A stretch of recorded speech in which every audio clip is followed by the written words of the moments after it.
What's up, guys? Today I'll be breaking down the 2025 NHL draft, and I'll be giving every single team a grade based on how well they pick. So be sure to stick till the end to see how your favorite team did, and also be sure to hit like and subscribe. And with that being said, let's get to the draft. But real quick, I want to first lay groundwork for how I'm going to be dealing out these grades. Every team is going to start out with a C before they draft. And from there, if they pick well and if they get good value on their picks and good fits, their grades can rise up to a B and possibly even an A. And inversely, if they don't get good value or not great fits, their grade can fall down to a D or maybe even an F. Also, I'm weighing first round picks much higher. So if your team doesn't have many day one or second round picks, their grade is going to be a lot harder to move both up and down. And a little disclaimer, I'm not pretending to be some great draft expert. I know the top 100 players pretty well in this year's draft, but after that, I know names here and there, but I'm not going to be able to evaluate them too well. All right, starting out in alphabetical order, Anaheim. So Anaheim gets a B+ from me. I really liked Roger McQueen to them. I think that was probably the least surprising pick in this year's draft. When we saw McQueen fall to pick 10, everyone knew that Anaheim was going to go with him. He's got size. That's what they care most about. 6'5". He's a highly skilled centerman. Only drawback being kind of a scary back injury. We'll see how that is. If he can get over these injury problems and also develop to an NHL level, could be one of the best picks in the draft. I mean, a 6'5" centerman with crazy skill, pretty hard to find. Eric Nielsen is also a solid centerman out of Sweden, so he's another pretty good pick out of Anaheim. All in all, a good draft for Anaheim, and I give them a B+ because of that. All right, Boston, they get an A-. I really like what they did here, and this was a very important draft for Boston to get right. They had James Higgins fall to them at 7, and I think that was a great pick for them to stop Higgins' fall. I'm really high on James Higgins. I just love his top-end speed, his creative playmaking. I think he's going to be a great fit in Boston, and I just know that he's going to make teams look pretty dumb for passing on him. So Higgins is a great pick to them. William Moore at pick 51, sneaky good pick. Doesn't have the ceiling of a James Higgins, but I could see him sliding into a third-line center role pretty good. We'll see how this draft ends up for Boston, but I think they did a really good job, so I'm giving them A-. Next with Buffalo, I'm giving them a B because Buffalo, what are you doing? If there's anyone in Buffalo that knows what the Sabres are doing, please fill me in. I like the players that Buffalo went with here. Radim Murtka, David Bukowski is someone who I love, but do you need more defensemen? Kind of an embarrassment of riches for Buffalo. I know there's all this smoke about a Byram trade, but I just feel like Murtka and Bukowski is kind of more of the same for the Sabres, and more of the same is not what the Sabres need. I think they could have gone for a higher risk, high reward player, maybe even forward. What they're getting in Radim Murtka is not a bad player. He's a 6'6" right shot defenseman who skate really well for that size. He's pretty reliable on the defensive end. I don't think he offers much with offensive upside, but a solid player. And then David Bukowski, a 6'5" defenseman, so tons of size they're getting in this draft. I don't know if that was the biggest need, and I just think Buffalo needs something to break out of this slump they're in. So we'll see how this ends up going. Maybe these players will help them out more than I'm giving them credit for, but for now it's a B. Now moving on to one of my favorite drafts this year, the Calgary Flames. It's pretty clear what they're going for. Undersized yet highly skilled centerman. I love the Cole Reshny fit, and when he fell to them at 18, I think it was a pretty easy take for them. Reshny is going to offer tons of explosiveness, and his dominant play, especially towards the end of the year, really rose him up draft boards. And you guys already know, I'm probably the biggest Colin Potter fan out there. So I just think Potter's top end speed plus his edge work, which is probably one of the best in the entire draft, is going to add so much to the Calgary Flames prospect pool. And in a couple of years, when both of these players make it to the Calgary Flames NHL roster, it is going to be a ton of fun to watch these guys. So Calgary, you guys must be stoked to have both Reshny and Potter fall to you. Great picks there. It would be a crime also not to mention Theos Doxelius, pick 54. He's a centerman who is one of my favorite under-the-radar players. He offers a lot of high motor energy, plus great production as well. So a really good draft. Possibly could have given Calgary an A+ here, but even at an A, one of the best drafts this year. Okay, Carolina traded out of day 1 into day 2, and from there they got pretty good value, so I'm giving them a B. They got my second favorite goalie prospect, Semyon Frolov. think he's going to make a great NHL goalie one day. Maybe one of the best pure skill goalies in this year's draft. I also think that Ivan Ryabkin pick at 62 was just perfect. Obviously, Ryabkin's probably the most polarizing in this year's draft. He's a guy who has a lot of character concerns, maybe work ethic concerns, but somehow I think Carolina's going to work that all out with him. He's got a ton of skill to offer if those problems can be solved, and I think Carolina was the perfect place for him to fall to. So really good value. B might be a little too low here, but Carolina did a lot with a little in this year's draft. Moving on to Chicago now. And before you Blackhawks fans get mad at me for giving you guys a C+, remember, every team starts out at a C, so C+ isn't a bad grade. I just think they kind of have had a mixed bag of a draft. They had Anton Frondell at pick 3, who I think is a really good player. Obviously, the best shot in this year's draft. I just question maybe his speed and maybe puck handling, but Frondell's got a crazy good stick. I think he and Bedard will actually make a really good line in the future, but for me at pick 3, I really liked Porter Martone to Chicago. Martone obviously being one of the better playmakers. Anton Frondell wasn't my favorite pick for them there. Also, Nestrasil at pick 25 and Mason West at pick 29 were both reaches for me. They're tall players. Mason West, he's like 6'7" or something crazy like that. Obviously, he was a high school quarterback, a football player, so now that he can devote all of his time to hockey, maybe he'll turn into something. And I could see these picks turning into great players and maybe making me look like a fool here, but for now I give Chicago C+ for not finding the best value on these picks. So let's move on to the next team, and that team being the Colorado Avalanche. And obviously Colorado didn't have many picks here, only 3 in this year's draft, and first one being pick 77. I'm giving them a C+ because I think they did pretty good with their 3 picks here. I like Linus Funk at pick 118. He's a player I actually knew about. He's a solid defenseman. They may have something there, but when you only have 3 picks and you're not picking until the later rounds, not much I could evaluate here. So C+. With Columbus, we have another mixed bag. I really like Jackson Smith pick. I think Jackson Smith at 14 is a steal. He's a player who has really good skating ability and also probably the second highest offensive upside out of a defenseman, just behind Schaefer in this year's draft. He offers a lot out of a defenseman. I just did not like the pick at pick 20 for them. Peter Andrianov. I don't think it's great value picking a goaltender at pick 20, and also Peter Andrianov wasn't, in my opinion, the best goalie prospect even available at that pick, so not great value, and that's why I dropped their grade down a little. In my opinion, they didn't make it up for in the later rounds, so C-. Next, the Dallas Stars. I'm giving them a B-. They didn't pick until pick 94, that pick being Cameron Schmidt, one of the most dynamic players in this year's draft. The only problem being he's 5'8", something like that, so he's got a great shot, probably a top 3 shot in this year's draft. He's a pretty good skater. I do really like this spot for him. 94, even though he's a small player, is probably a steal still. So Dallas also doing a lot with a little, and because of that, I'm giving them a B-. The Red Wings were also able to find value down the board. I do like Eddie Jenberg at pick 44. Michael Pradel at 75 is an okay spot for him to go as a goalie. B+, better than average draft for the Detroit Red Wings. Okay, next for the Edmonton Oilers, I'm giving them a C+, and they're another team that's really hard for me to evaluate because their first pick wasn't until pick 83, and that was Tommy Lafreniere. From what I read about, he seems like a solid fit in Edmonton, a high motor player who maybe can have a chance at making the league at some point, but because their other picks weren't until the hundreds, those players, it's kind of a crapshoot whether they even end up making an NHL roster, so really hard for me to evaluate, so we'll keep moving on. Next, we have the back-to-back Stanley champions, the Florida Panthers, and for Florida, I'm giving them a C, but should it be an A+? Because of the back-to-back cups? I think maybe it should be an A+, huh? I think if you asked anyone in Florida, they would say they trade any number of their picks for those 2 cups, and that's what they did. So because of that, we don't have a ton to evaluate here. They didn't pick until 112, but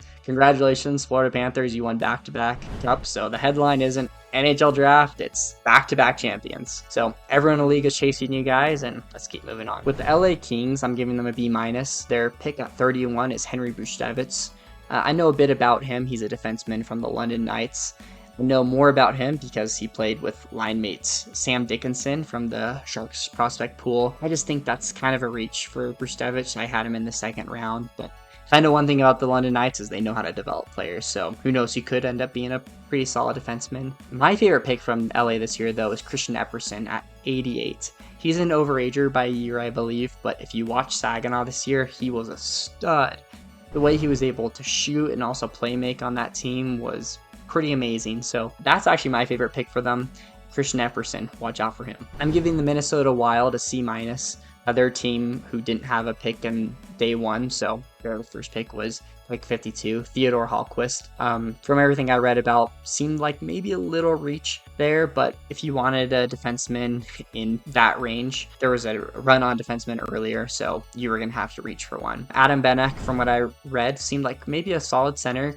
They could have something there, but I'm giving them a C- because I don't believe they found great value here, and they didn't have many top picks in this year's draft. So, okay, the Montreal Canadiens are next. And for the Montreal Canadiens, I'm going to lump in the Noah Dobson trade. Obviously, Noah Dobson was traded slightly before the draft. They traded away both of their first round picks, and I think that was a great move for Montreal. I'm a huge Noah Dobson fan. He offers a ton for them. I think that's a trade they're going to be really happy about in the future. A great line mate for maybe even Lane Hudson. How crazy would that be?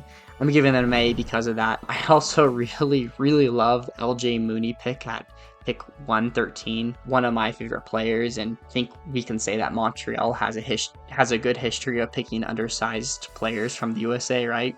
Can we say that? So because of Dobson, LJ Mooney, and let's not forget Alexander Zarovsky, who I've read is a stud, one of the top players out of Europe this year. Because of all of that, they get an A for me easily. All right, now the Nashville Predators. I'm giving you guys a D, and that's because pick number 5, they selected Brady Martin. And now, I don't want to sound like a hypocrite because I love Brady Martin. I'm actually a big fan of his. I just love the intensity and the violence he plays with. He tried to murder people at the U18s this year, so that's a great sign that he's going to fit in well at the NHL. But pick 5, that's just too rich for me. They couldn't trade back. You couldn't find a way to get better value out of that. Not my favorite pick there. Cameron Reed at 21 is a solid pick. I like Cameron Reed. Maybe a little bit of a reach there, possibly. Maybe good. Riker Lee at 26. While I like the player, that even seems like a reach for me. So I don't know what to say. This just felt like they didn't get great value for their picks, and I'm going to give them a D because of it. And with the New Jersey Devils, I'm not going to lie, I kind of forgot they even made selections in this year's draft, and that's probably because they didn't have picks until day 2. At pick 50, they picked Conrad Frondrich. My favorite pick of theirs was 63, Ben Kevin.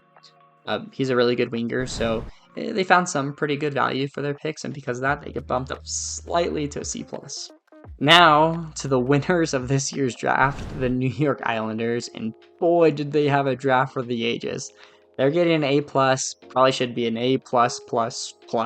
Matthew Schaefer at number 1, amazing pick. I was praying you guys would be dumb and let him slip to number 2 so us Sharks could have him.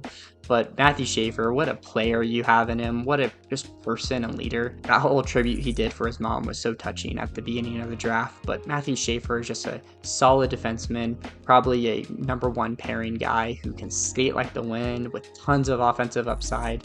So jealous of you guys. That wasn't enough. Because of the Noah Dobson trade, they had picks 16 and 17. They got Victor Eklund and Keishon Aitchison, picks 16 and 17. That is insane quality for your draft picks. I love Victor Eklund. I love Keishon Aitchison. Players who both play with tons of intensity, tons of violence, tons of grit. Islanders, how did you do it? So for me, easily the best draft out of every other team this year, and well deserved the A+ grade. The Rangers didn't pick until day 2, and yet they get an A-.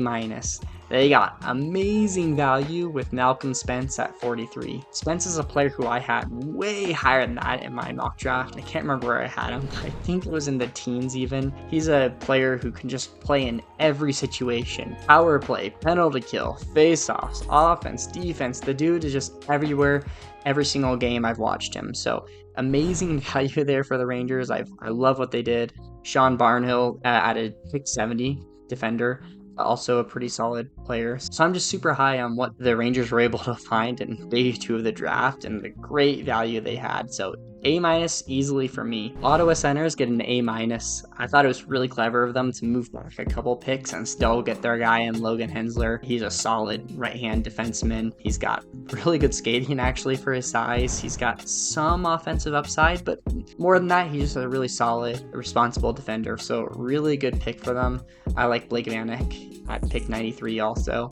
I think he's an impactful winger that could ultimately possibly make the roster someday, but because of the savviness of being able to move back and still find value in the first round, I think they did a good job. So A minus from the Senators. Now for the Philadelphia Flyers, and they get an A. But if you asked me at the end of day one, I would have said C minus.